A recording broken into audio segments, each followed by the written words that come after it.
Euskal Herriko Foro Sozial Iraunkorraren lantalde feministaren sorreratik, bakegintza eta justizia emakumeen parte hartzeaz eta ikuspegi feministatik eraikitzea dugu xede.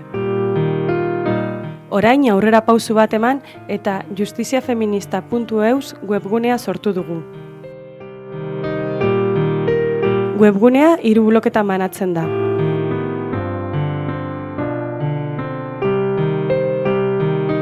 An nik sinesten dizut emakumeen egia aitortu ekimenarekin gure herrian Euskal Gatazka deiturikoa beste violentzia batzuekin elkargurutzatuta egondenaren konbentzimendutik horiek ikusgarri egiteko helburuz aritu ginen.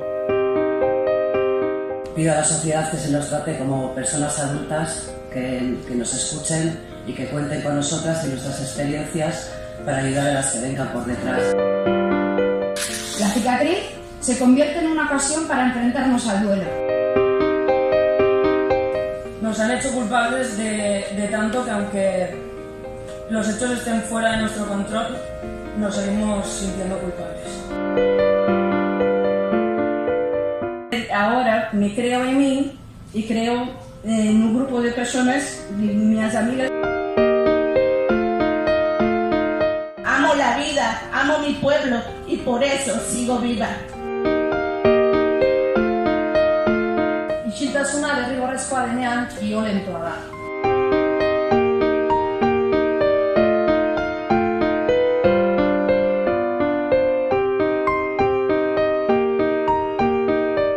Justizia feminismotik eraikitzeko gogoeta kolektiboan murgildu gara.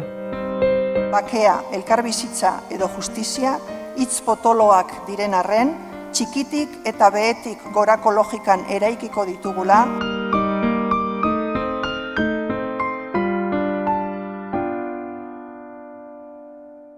Justiziaren obiektuari dagokionez, justizia sistemak errudunaren zigorra kokatzen du erdigunean. Esan dezakegu egungo justiziak ez duela unibertsala izateko inolako bermerik eskaintzen. Luzea da gai honetan Euskal Herriko eragile feministek egindako ekarpenaren genealogia azken hamarkadetan.